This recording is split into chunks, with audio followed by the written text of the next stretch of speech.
بچے تڑپتے رہ گئے، اہل خانہ پریشان رہ گئے، ماں باپ ساری زندگی روتے رہے، لیکن یہ 2 منٹ کے لیے یہ غفلت جو ہے یہ بڑی تکلیف والا معاملہ۔ اپنی زندگی سے غفلت کو اتارنا ہے، غافل نہیں بننا، ہر وقت توجہ اور ساری باتوں پہ توجہ۔ بعض اوقات لوگ ایک طرف توجہ کر کے ایک طرف سے غافل ہو جاتے ہیں، نہ، توجہ ہمہ پہلو رکھنی ہے۔ ہمارے ذمے جتنے بھی حقوق ہیں ان سب پر توجہ، ہر چیز کا خیال، ایسا نہ ہو کہ عبادت کرتے رہ جائیں اور حقوق العباد ہم سے چھوٹ جائیں، اور حقوق العباد اتنے زیادہ ادا کریں۔ ایک صاحب مجھے کہنے لگے ایک دفعہ بڑے وثوق کے ساتھ، کہنے لگے جی معاذ اللہ ثم نہیں جی ٹائم ملتا پھر نماز دا کی کریے، روزی کمانا بھی تو عبادت ہے نا۔ تو میں نے کہا آپ نے عبادت کرنا ایک حصہ قبول کیا ہے، آپ نے کل عبادت نہیں قبول کی۔ عبادت کل ہے، ہمہ پہلو، ایک حصہ آپ قبول کر کے نکل گئے اور باقی آپ نے چھوڑ دی۔ تو کسی ایک طرف سے بھی غافل نہیں ہونا، جتنی ذمہ داریاں ہیں، جتنی ڈیوٹیاں ہیں، ان سب کا خیال۔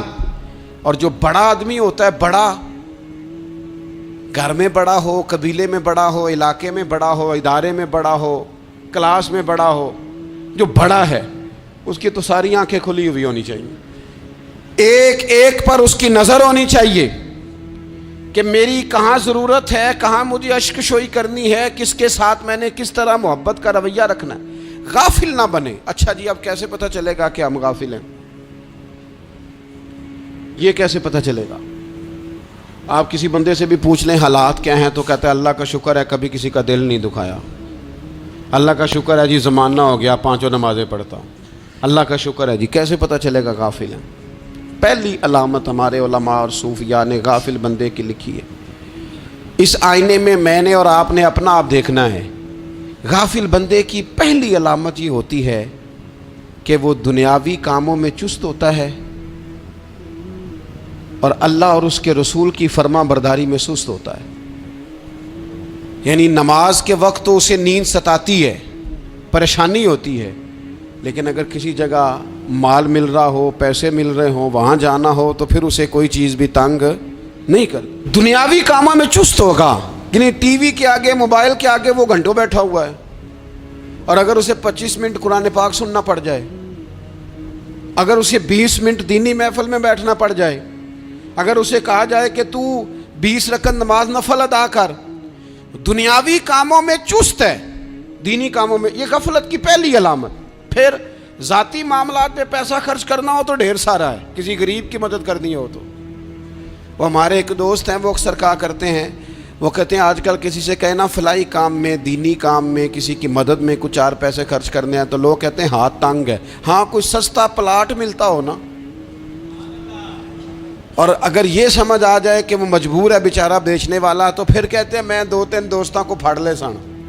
ذاتی کاموں میں جب بندہ چست ہو اور دینی کاموں میں سست ہو تو مطلب یہ ہے کہ بندہ غافل ہے۔ پہلی علامت غفلت کی۔ اور غفلت کی دوسری نشانی یہ ہے کہ انسان گناہ کے کاموں کو معمولی سمجھنے لگ جاتا ہے، یہ غافل بندے کی نشانی ہے۔ گناہ کو معمولی سمجھتا ہے، چھوٹا سمجھتا ہے۔ آج کل لوگ کہتے نہیں میں کو اکیلا کر رہا ہوں، ساری دنیا ہی کرتی ہے۔ اور جناب کیا ہو گیا اگر یہ غلطی ہو گئی تو بندے سے ہو ہی جاتا ہے۔ گناہ کو معمولی سمجھنا، چھوٹا سمجھنا، اور کہنا پھر کیا ہو گیا ہے، انسان سے غلطی ہو جاتی ہے۔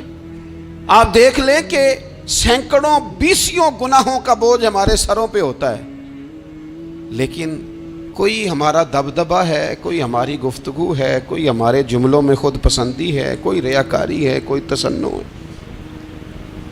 یہ غافل بندے کی علامت ہے۔ نبی اکرم صلی اللہ تعالی علیہ وآلہ وسلم نے فرمایا مومن اپنے گناہوں کو پہاڑ کی طرح سمجھتا ہے، یہ بخاری میں حدیث ہے۔ مومن پہاڑ کی طرح جانتا ہے اور وہ ڈرتا ہے کہ کہیں وہ پہاڑ اس کے اوپر گر نہ جائے، یعنی کہیں مجھے میرے گناہ کی سزا نہ مل جائے۔ چھوٹے گناہ کو بھی پہاڑ جانتا ہے، یار مجھ سے غلطی ہو گئی، مجھے ٹھیک کر لینی چاہیے، مجھے معافی لے لینی چاہیے، مجھے توبہ کر لینی چاہیے۔ مومن اپنے اوپر گناہ کو پہاڑ کی جانب سمجھتا ہے۔ اور حضور علیہ الصلوۃ والسلام فرماتے ہیں کہ یہ جو فاسق اور فاجر ہوتا ہے نا، اللہ کا نافرمان، یہ گناہ کو مکھی کی طرح سمجھتا ہے. یہ سمجھتا ہے میں نے اشارہ کرنا ہے مکھی نے اڑ جانا ہے. مومن کی علامت یہ ہے کہ وہ پہاڑ جانتا ہے اگر غلطی ہو جائے تو پہاڑ. امام اعظم ابو حنیفہ رحمۃ اللہ علیہ گزر رہے تھے تو بارش ہو گئی تھی اور کوفہ میں کیچڑ تھا, تو آپ نے جو جوتے پہنے ہوئے تھے ان جوتوں سے چلتے ہوئے نا آپ کے پاؤں سے کچھ مٹی اڑی, تو سامنے ایک یہودی تھا, اب اس زمانے میں دیواریں کچی ہوتی تھیں, اس کے دیوار پر جا کے وہ مٹی جو تھی وہ لگ گئی. اب امام صاحب بڑے پریشان ہوئے کہ میں نے اس کی دیوار کو آلودہ کر دیا. یہاں تو لوگ اپنی اینٹیں رکھتے رکھتے کئیوں کی دیواریں توڑ ہی دیتے ہیں, اور پھر وہ اس پر ماننے کو بھی تیار نہیں ہوتے, تسلیم کرنے کو بھی تیار نہیں ہوتے. وہ کہتے ہیں پھر کیا ہو گیا, اب ہمارا یہاں گھر ہے تو ہم نے ٹرالی منگوانی نہیں تھی, ہمارا حق بنتا تھا. امام صاحب کے پیروں سے ذرا کیچڑ اڑا, یہودی کی دیوار پہ لگا, اس کی کچی دیوار تھی. امام صاحب پریشان ہو گئے, سوچنے لگے کہ اگر میں دیوار سے یہ کیچڑ اتارتا نہیں تو یہ بھی زیادتی ہے, میں نے اس کی دیوار کو گدلا کر دیا, اور اگر میں اتارتا ہوں تو کچھ مٹی اس کی دیوار کی بھی اتر جائے گی, کچی دیوار ہے, یہ بھی زیادتی ہے. مومن گناہ کو پہاڑ کی طرح سمجھتا ہے کہ کہیں گر نہ جائے, اس کی بھی کہیں سزا نہ مل جائے. امام صاحب نے اس کے دروازے پہ دستک دی, وہ باہر آیا تو اتفاق سے وہ آپ کا مقروض بھی تھا, اس نے پیسے دینے تھے. باہر نکلتے ہی کہنے لگا اوہ آپ تو قرض لینے آ گئے, میرے پاس تو ابھی گنجائش نہیں ادا کرنے کی. تو امام صاحب کہنے لگے تو قرض چھوڑ, وہ میں نے معاف کیا, میرے سے غلطی ہو گئی ہے. میں آ رہا تھا, لکڑی کے جوتے اس زمانے میں کھڑاؤں لوگوں نے پہنے ہوتے تھے, کہا وہ میرے پیروں سے ذرا کیچڑ اڑا ہے, تیری دیوار پہ لگ گیا ہے. اب میں بڑی دیر سے کھڑا سوچ رہا ہوں کہ اگر میں تیری دیوار صاف نہ کروں تو میں نے یہ میلی کر دی, گدلی کر دی, یہ بھی بات درست نہیں ہے, زیادتی. اور اگر میں اسے صاف کرتا ہوں کچی دیوار سے کچھ مٹی اتر جائے گی تو یہ بھی زیادتی ہے. اب تو بتا میں کیا کروں. تو بے موسمہ پھل تھا نا یہ, تو بے موسمہ پھل دیکھ کے بندہ حیران ہو جاتا ہے. جو باتیں روٹین میں نہ ہو رہی ہوں وہ ذرا انوکھی لگتی ہے, بندہ حیران ہو گیا. غور سے امام صاحب کا چہرہ دیکھنے لگا, غور سے چہرہ دیکھنے لگا. اور پھر تھوڑی دیر سوچنے کے بعد کہنے لگا حضور پہلے میں نے دین اسلام کے بارے میں پڑھا اور سنا تھا, آج میں نے دین دیکھا ہے. پہلے میں نے سنا تھا کہ دین اسلام اس طرح کا ہے, آج میں نے دین. ہم نہ پوری دنیا کے کافروں کو دین سنانا چاہتے ہیں, دکھانا نہیں چاہتے.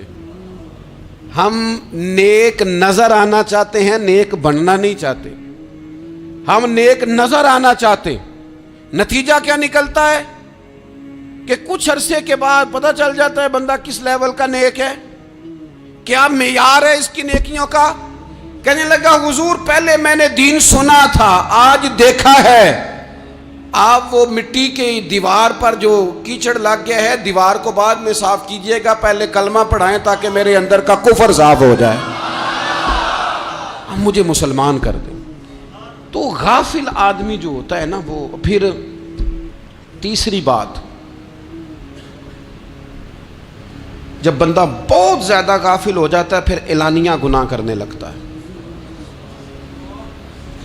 ایک گناہ پھر اس کا اظہار گناہ. ایک بندہ حدیث پاک میں آتا ہے, ایک بندہ رات کو کوئی غلطی کرتا ہے, اللہ تعالیٰ اس پہ پردہ ڈال دیتا ہے, لیکن وہ سویرے خود لوگوں کو بتاتا پھرتا ہے میں نے یہ کیا, میں نے یہ کیا. جب آپ اظہار گناہ کرتے ہیں نا تو سامنے والا بھی دلیر ہوتا ہے, کہتا ہے اس نے کیا میں کر لوں گا تو پھر کیا ہوا. ہمارے علماء نے لکھا ہے کسی کی نماز قضا ہو جائے تو کسی کو بتائے نہ, قضا پڑھ ڈالے, اس کا جگہ جگہ ذکر نہ کرے. جب آپ کہیں گے نا میری قضا ہو گئی تو آپ کے ساتھ رہنے والا بچہ دوست سمجھے گا یار اس کی قضا ہو گئی یا تو میری بھی ہو جائے گی تو کیا ہو. گناہ کرنا بھی گناہ ہے اور گناہ کا اظہار بھی گناہ ہے. نبی اکرم صلی اللہ تعالیٰ علیہ وآلہ وسلم نے ارشاد فرمایا میری ساری امت کو معافی مل جائے گی سوائے ان لوگوں کے جو اعلانیہ گناہ کرتے ہیں. یہ بخاری مسلم دونوں میں حدیث موجود ہے. جو اعلانیہ گناہ, جنہوں نے خود ساری دنیا کو گواہ بنا لیا, میں نے یہ بھی جرم کیا, یہ بھی کیا, یہ بھی کیا, یہ بھی کیا, خود انہوں نے لوگوں کے. بہت بڑے غافل آدمی کی علامت ہے کہ گناہ کرے اور پھر اوپر سے اعلانیہ گناہ کرے, اتنا بڑا جرم کرے. پھر چوتھی علامت اگر ہم دیکھنا چاہیں کہ ہم غافل تو نہیں. تو غافل بندے کی چوتھی علامت یہ ہوتی ہے کہ وہ فضول کاموں میں وقت بڑا ضائع کرتا ہے. فضولیات میں ادھر بیٹھے ہیں ادھر بیٹھے ہیں, یہاں گپ شپ ہو رہی ہے, وہاں موبائل دیکھا جا رہا ہے, پھر کچھ ٹائم ملا ہے تو پھر کہیں دور دراز کسی ہوٹل پہ کھانا کھانے چلے گئے, پھر کچھ ٹائم ملا تو چلو نکلتے ہیں ذرا کوئی ہفتہ سیر کر آتے ہیں, یہاں گپ شپ ہے, فلاں کو ڈسکس کر لیتے ہیں, فلاں کے بارے میں بات کر لیتے ہیں, سیاسی تبصرے کر لیتے ہیں, یہ تھوڑی گفتگو ہو جاتی, چلے محلے داروں پہ تبصرہ شروع کرتے ہیں, کون روٹی زیادہ کھا رہا ہے اور کس کے پاس پیسے زیادہ آ گئے, چلو جا کے پتہ کرتے ہیں. حالانکہ یہ پتہ نہیں کرنا چاہیے تھا, پتہ تو اس کا کرنا چاہیے تھا جو بیچارہ کل سے بھوکا ہے. خبر تو اس کی رکھنی چاہیے تھی جس بیچارے کے گھر میں بچوں کے لیے پہننے کو کپڑے موجود نہیں ہیں.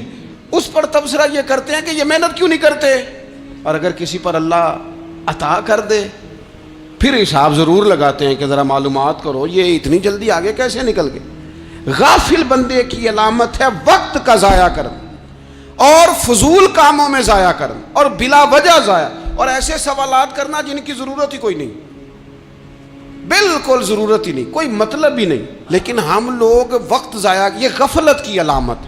غفلت اللہ والوں کی علامت کیا تھی؟ ایک بات انہوں نے زندگی میں لے لی, سیکھ لی, پھر ساری زندگی اسی پہ گزار دی. ان کا ارادہ تھا نا کشکول سیدھا کیا. کچھ لوگ ساری زندگی لیکچر قبول لے کے سن کے پھر بھی سمجھنے کو تیار. یہ غافل دل کی علامت ہے. اس لیے نبی پاک صلی اللہ تعالی علیہ وسلم نے فرمایا دو نعمتیں ایسی ہیں جن میں اکثر لوگ غفلت میں ہیں, ایک صحت اور دوسری فراغت. لوگ بلا وجہ وقت ضائع کرتے ہیں. اللہ نے صحت دی ہے, کسی خیر کے کام میں لگائیں. اگر آپ کے پاس فارغ وقت ہے تو قرآن پاک کو یاد کریں, ترجمہ اور تفسیر سے پڑھیں, محبوب پاک علیہ السلام کی احادیث کو یاد کریں, اللہ والوں کی باتیں سنیں. وقت ملے تو عبادات میں لگائیں, نوافل میں لگائیں, تلاوت میں لگائیں, ذکر اذکار میں لگائیں, اور پھر اللہ مزید توفیق عطا کرے تو کسی کے بھلے میں وقت لگائیں. گلی سے کوئی کانٹا اٹھائیں, کوئی روڑا اٹھائیں, کوئی کسی کی مدد کریں. لیکن یہ غافل ہونے کی علامت ہے کہ اپنے وقت کو ضائع کرنا. اور پھر اسی طرح غفلت کی پانچویں علامت یہ ہے کہ اگر بندے کو دنیا سے پورا پیار ہو جائے, یعنی شب قدر میں بھی آ کے کہتا ہے یا اللہ کبھی پیسے دے دینا, شب برات والے دن بھی کہتا ہے کہ مالک اگر کبھی کوئی ایسا سبب لگ جائے نا, یعنی بیت اللہ شریف کے سامنے کھڑے ہو کے بھی اگر اس نے مال ہی مانگنا ہے وہاں بھی اس نے یہی سوال کرنا ہے, حب دنیا اتنی غالب آ جائے. تو یہ غافل ہونے کی علامت. دنیا ضرورت ہے, مقصد نہیں ہے. دنیا کی حاجت ہے, مقصد نہیں ہے. یہ مقصود نہیں. اور جب لوگ فقط دنیا کے مال کو, دولت کو, نبی پاک علیہ السلام نے فرمایا وہ لعنتی ہے جو درہم اور دینار کا بندہ بن گیا ہے, پیسوں کا بندہ بن گیا ہے. مل جائے تو خوش ہوتا ہے, نہ ملے تو تکلیف میں آ جاتا ہے. یہ غافل بندے کی علامت. مومن تو وہ ہوتا ہے کہ دولت رزق حلال ضرور کماتا ہے تاکہ کسی کے آگے ہاتھ نہ پھیلانا پڑے, کوشش ضرور کرتا ہے, پر دنیا کو جیب میں جگہ دیتا ہے, دل میں نہیں دیتا. اس کی جگہ جہاں ہے اسے وہاں رکھتا ہے, اسے دل میں جگہ. دل تو ایک ہے, اس میں رب و رسول کو بسائیں گے یا کسی اور کو بسائیں گے. تو حب دنیا یہ غافل ہونے کی بہت بڑی علامت ہے. پھر اسی طرح جو بندہ رب کریم کو جانتا نہیں نا وہ بھی غافل ہو جاتا ہے. ایک تو جو یہ نہیں نہ جانتا کہ رب کریم سزا دے گا, مجھے دیکھ رہا ہے, اسے نہ اونگ آتی ہے نہ نیند آتی ہے, جو اس کی معرفت نہیں رکھتا کہ میرا رب ہر وقت مجھے دیکھ رہا ہے, وہ بھی غافل ہو جاتا ہے. جسے پتہ ہونا کہ مجھے دیکھ رہا ہے وہ غافل نہیں ہوتا.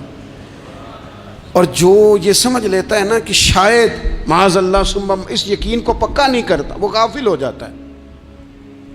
اور ایک جو یہ نہیں نہ جانتا کہ رب مہربان کتنا ہے وہ بھی غافل ہو جاتا ہے. مجھے بتائیے سب سے زیادہ تو بندہ اس کے دروازے پہ جاتا ہے نا جو سب سے زیادہ مہربانی کرنے والا ہو, اس دروازے سے بندہ اٹھتا ہی نہیں. تو جس کو یہ یقین ہو جائے نا سب سے زیادہ کرم فرمانے والی ذات اللہ رسول کی ہے, وہ کبھی رب رسول سے غافل نہیں ہوتا.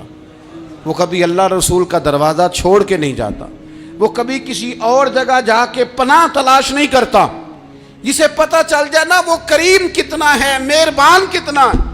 ملا رومی رحمت اللہ علیہ فرماتے ہیں بہت بڑا مجرم تھا ایک بندہ، بہت بڑا گناہگار تھا، بت کو پوجتا تھا، تھک گیا ساری رات بت کے سامنے کھڑا تھا، معاذ اللہ یا صنم یا صنم یا صنم کہتے، تھک گیا، نیند آ گئی، اونگ آ گئی۔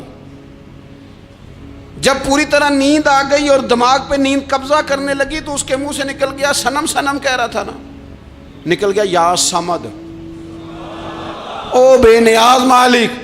رب کریم نے فرشتوں سے فرمایا دوڑ کے جاؤ، جو کہتا ہے اسے دے دو۔ فرشتے کہنے لگے مالک وہ تو بت کو پکار رہا تھا، اس نے تو غلطی سے نام لیا ہے۔ فرمایا مجھے نہیں پتا، لیکن دیکھو نا اس نے مجھے پکارا تو ہے نا، کتنی دیر سے جھوٹے کو پکار رہا تھا، اس کا معاملہ حل نہیں ہوا، اب اگر سچے کو پکارنے پہ بھی حل نہ ہوا تو فرق کیا رہ جائے گا؟ دے دو جو مانگتا ہے، دے دو۔ میرے دوست گھر پتہ چل جائے وہ کریم کتنا ہے، وہ مہربان کتنا ہے۔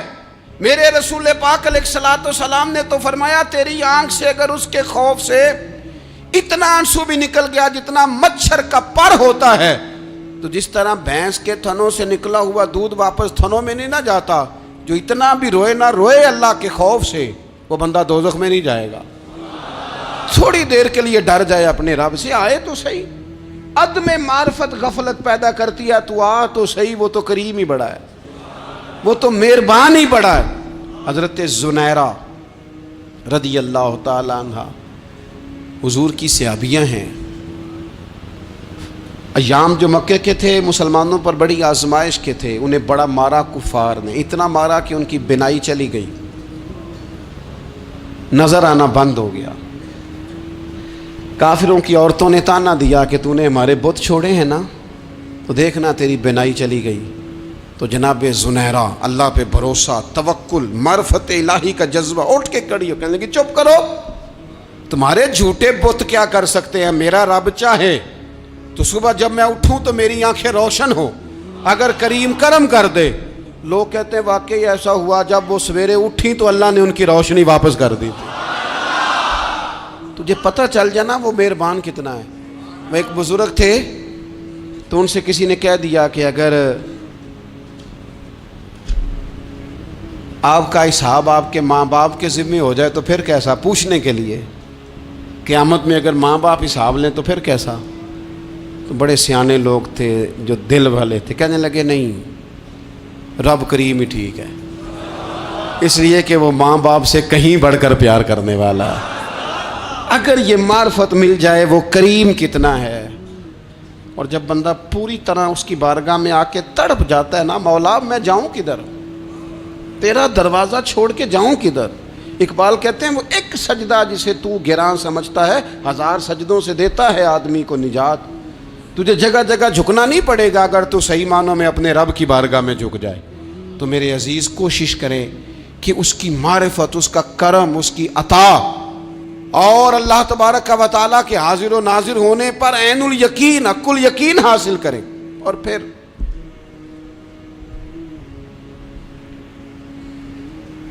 آٹھویں بات یہ ہے کہ غافل لوگوں کی صحبت بھی بندے کو غافل کر دیتی ہے۔ غافلوں کی صحبت میں نہ بیٹھیں، ان کی صحبت میں بیٹھیں جن کے پاس بیٹھنے سے دل میں رب رسول کی محبت پیدا ہوتی ہے۔ غافلوں سے بچیں۔ چنگیاں دے لڑ لگی ساں تے چولی چ پھل پئے، تے جدوں میں پیڑیاں دے سنگ رل گئی تے میرے اگلے بھی ڈول گئے۔ برے آدمی کی صحبت بندے کو غافل کر دیتی۔ غافلوں کی صحبت میں کبھی نہ بیٹھیں، کبھی نہیں۔ غافل آدمی آپ کو غافل کر دے گا۔ میرے نبی پاک علیہ الصلوۃ والسلام نے فرمایا انسان اپنے دوست کے مذہب پر ہوتا ہے۔ یہ بہت بڑے لفظ ہیں۔ فرمایا المرء علی دین خلیلہ، انسان اپنے دوست کے مذہب پر ہوتا ہے۔ تو دیکھ تو نے دوست کس کو بنایا ہے، جو تیرے دوست کا مذہب ہوگا وہی تیرا ہو جائے گا۔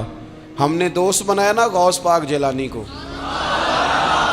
ہم نے یاری لگائی ہے نا داتا علی اجمیری سے، ہماری نسبت ہے نا معین الدین اجمیری سے، ہمارا تعلق ہے نا بہاؤالدین زکریہ ملتانی سے، ہمارا رشتہ ہے نا حضرت مجدد الفسانی سے، ہم ماننے والے ہیں نا اعلیٰ حضرت بریلوی کے، ہمارا تعلق ہے کبھی جماعت علی سے کبھی مہر علی سے، ہمارا ان سے تعلق ہے تو صبح شام ہماری زبان پہ رہتا ہے بالغ العلا بکمالہ کشف الدجی بجمالہ حسنت جمیع خصالہ صلو علیہ وآلہ۔ ان سے تعلق جڑا ہے نا تو کئی دفعہ تنہائیاں تڑپا دیتی ہیں اور تڑپ کے کہتے ہیں آج سکھ متران دی ودھیری ہے، آج سکھ متران دی، سکھ کہتے ہیں اڈیق کو، متر کہتے ہیں محبوب کو، اج سکھ متران دی ودھیری ہے، اے کیوں دلڑی اداس گھنیری ہے، لوں لوں وچ شوق چنگیری ہے، اج نینا لائیاں کیوں جھڑیاں، سبحان اللہ سبحان اللہ سبحان اللہ۔ پہلے کہتے ہیں سکھ متران دی ودھیری ہے یعنی اداس ہوں، پھر حضور کے جلووں پہ نظر کرتے ہیں، کہتے ہیں سبحان اللہ سبحان اللہ، ماں اجمل کا ماں احسن کا ماں اکمل کا، اور پھر فوراً کہنے لگے او کتھے مہر علی، او کتھے مہر علی، کتھے مہر علی تے کتھے تیری سنا، اب ویکھو مشتاق اکھیں کتھے جاڑیاں، بلغ العلا بے کمال کشف الدجی بے، اور میرے اعلیٰ حضرت کہنے لگے سرور کہوں کہ مالک و مولا کہوں، باغ خلیل کا گلے زیبا کہوں تجھے، تیرے تو وصف عیب تناہی سے ہیں بری، حیران ہوں میرے شاہ میں کیا کیا کہوں تجھے۔ غافل آدمی کی علامت ہے برے لوگوں کی صحبت میں، خبردار ان کے پاس نہ بیٹھنا جن کے پاس بیٹھنے سے تمہارے دلوں میں اولیاء اللہ اللہ کے بندوں کی عداوت پیدا ہو، خبردار خبردار ان کے پاس نہ بیٹھنا جن کے پاس بیٹھنے سے تمہارے دلوں میں حضور کی اولاد پاک کے بارے میں شک پیدا ہو، خبردار اس شخص کے پاس نہ بیٹھنا جو امام حسین ابن علی کے بارے میں کوئی کمزور بات کرتا ہو، بچنا، خبردار اس سے بچنا جو حضور کے صحابہ کے بارے میں بات کرے، بچنا بچنا اس سے، جو سیدنا ابو بکر صدیق کے بارے میں کوئی، دیکھو کیا مقدر ہیں صدیق و فاروق کے، جن کے گھر ہی رحمتوں کے خزینے میں، بھلا کیا کہا نبی پاک، حضور نے فرمایا میرے اوپر جس نے نیکی کی تھی بدلہ دے دیا ہے، یہ جو میرے ابو بکر صدیق ہے نا، ان کو میں اللہ کی بارگاہ میں لے جاؤں گا، کہوں گا مالک تو ہی بدلہ عطا فرما۔ ایک ہاتھ میں جناب صدیق کا ہاتھ پکڑا، ایک میں حضرت عمر کا ہاتھ پکڑا، اور حضور مسجد نبوی سے باہر آ رہے ہیں، دیکھنے والے کی زبان سے بے ساختہ سبحان اللہ نکل گیا، کیا شان ہے کیا مقدر ہے۔ تو حضور علیہ السلام رک گئے اور روک کے فرمایا تو حیران ہو رہا ہے نا، تو حیران ہو رہا ہے نا کہ میں نے ایک ہاتھ میں ابو بکر کو پکڑا ہے، ایک میں عمر کو پکڑا ہے، فرمایا قیامت میں جب میری قبر کھلے گی تو میں اسی طرح قبر سے نکلوں گا، اس طرح میدان محشر میں میں آؤں گا۔ خبردار حضور ایک وفاداروں کے وفادار رہنا، ان کے وفادار رہنا، ان کے وفادار رہنا بڑا عجیب دور آیا ہے۔ ہم نے یہ دور دیکھا ہے کہ لوگ حضور کے صحابہ کے بارے میں بھی بات کریں گے، اب نبی پاک کی اولاد پاک کے بارے کو بھی ڈسکس کیا جائے گا۔ اپنا منہ تو دیکھ، اپنی حیثیت دیکھ، اور پھر وہ بندے دیکھ جن کو اللہ نے چن کے اپنے محبوب کی غلامی کے لیے حضور کے قریب بٹھایا ہے۔ تو بچنا ایسے لوگوں سے، پرہیز کرنا، خبردار عقیدہ ستھرا رکھنا، عقیدہ ستھرا رکھنا، صاف رہنا، پاکیزہ رہنا، غافلوں کی صحبت سے بچنا۔ بڑا ڈرتے ہیں اللہ سے، دعائیں مانگتے ہیں یا اللہ نسلوں میں بھی وہی بندے پیدا فرما جو عقیدے پکے رکھنے والے ہیں، وہ بندے پیدا فرما ہماری نسلوں میں۔ ایک وہ بندہ بھی غافل ہو جاتا ہے جو امیدیں لمبی لگا لیتا ہے، جن کے منصوبوں میں دولت بھی ہوتی ہے، گھر بھی ہوتا ہے، اولاد کا بڑا ہونا بھی ہوتا ہے، پوتے پوتیاں نواسے نواسیاں دیکھنا بھی ہوتا ہے، یہاں بھی گھر وہاں بھی گھر، یہ سیر، یہ سارا کچھ ہوتا ہے، لیکن رب کی بارگاہ میں پیش ہونا جن کے پیش نظر نہیں ہوتا۔ لمبی امیدیں۔ حضرت مولا علی شیر خدا فرمایا کرتے تھے، میں تم پر دو باتوں کا خوف کھاتا ہوں، جو ڈر آتا ہے، ایک یہ کہ تم خواہش کی پیروی کرو گے، جو نفس کی خواہش ہوگی اس کے پیچھے لگ جاؤ گے، اور ایک کہ تم لمبی لمبی امیدیں باندھو گے، اتنے سال جینا ہے، اتنے 100 سال جینا ہے، یہ کرنا ہے وہ کرنا ہے۔ منصوبہ بندی کریں مستقبل کے لیے، وہ بری نہیں، لیکن تیاری رکھیں، تیاری رکھیں، اس بات کا بھی خیال رکھیں کہ اللہ کی بارگاہ میں حاضر ہونا۔ یہ غفلت کی چیزیں ہیں جو بندے کو غافل کر دیتی ہیں۔ جو لوگ اللہ کا ذکر نہیں کرتے وہ بھی غافل ہو جاتے ہیں، اور جو فضول باتیں زیادہ کرتے ہیں نا، ہنستے زیادہ ہیں۔ فَلْيَضْحَكُوا قَلِيلًا وَلْيَبْكُوا كَثِيرًا، قرآن کہتا ہے زیادہ رویا کرو، کم ہنسا کرو۔ نبی پاک علیہ الصلوۃ والسلام سے پوچھا تھا حضرت عقبہ بن عامر نے کہ یا رسول اللہ نجات کس چیز میں ہے؟ تو نبی پاک علیہ الصلوۃ والسلام نے فرمایا ایک تو اپنی زبان قابو میں رکھو، دوسرا فرمایا اپنے گھر میں ٹھہرے رہو، تمہارا گھر تمہارے لیے کافی ہو، فضول نہ نکلو گھر سے، اور تیسرا فرمایا اپنی خطاؤں پہ رویا کرو۔ کثرت کلام اور فضول کلام اور بلا وجہ بندے کو غافل کرتا ہے، دل کو سخت کرتا ہے۔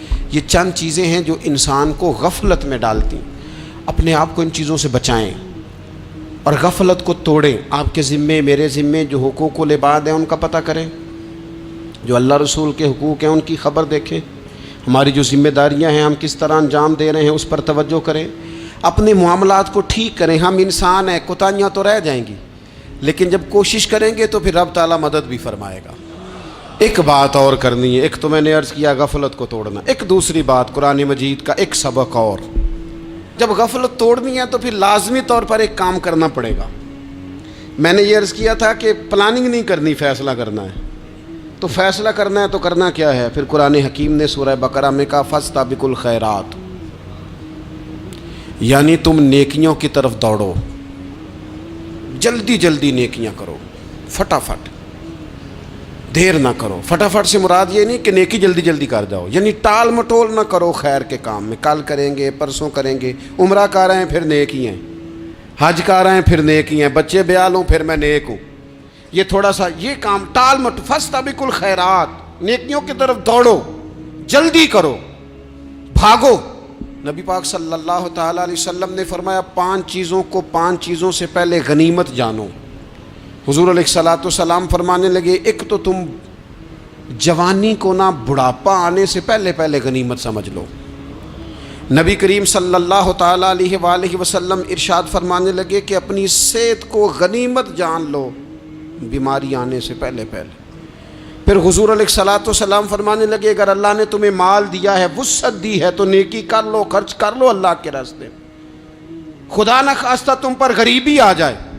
اور پھر حضور سید عالم صلی اللہ تعالیٰ علیہ وسلم فرمانے لگے اگر تمہیں اللہ نے کچھ فراغت دی ہے، بہت زیادہ مصروف نہیں ہو، تو غنیمت جان لو، جلدی سے نیکی کر لو قبل اس کے کہ تم مشغول ہو جاؤ۔ اور 5ویں بات حضور نے بیان کی، فرمایا زندگی کو غنیمت جانو، موت آنے سے پہلے پہلے جلدی سے نیکی کر لو۔ نیکی کے لیے ساری زندگی منصوبہ بندی نہ کرتے رہو، نیکی کے لیے دیکھو نا، ہماری زندگی میں یہاں دنیا میں رہ کے چند منٹوں میں وہ نیکی کی جا سکتی ہے جو قیامت کے بعد صدیوں کا ہمارا فائدہ کرے، صدیوں کا فائدہ کرے۔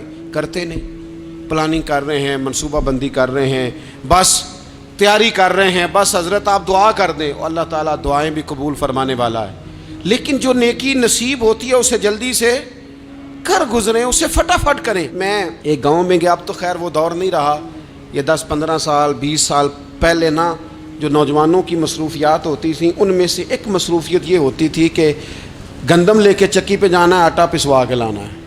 یہ ایک بڑی، چونکہ سبھی گھروں کے اندر سال کے لیے گندم سٹاک کر لی جاتی تھی، تو گندم لے کے جانا یہ ایک ڈیوٹی ہوتی تھی۔ ایک نوجوان ایک گاؤں میں، اس کی مجھے تعریف سننے کو ملی، تو ایک بوڑھی اماں کہنے لگی یہ تو بڑا نصیباں والا ہے، سارے دا آٹا پیا لے ہوندا ہے۔ اور آتے جاتے پوچھ لیتا ہے کہ اماں کوئی کہنے لگی میرے بچے باہر ہوتے ہیں، یہ مجھے دوائی بھی لا دیتا ہے شوگر کی، میں مریضہ ہوں. یعنی خیر جتنی ہو سکے، جتنی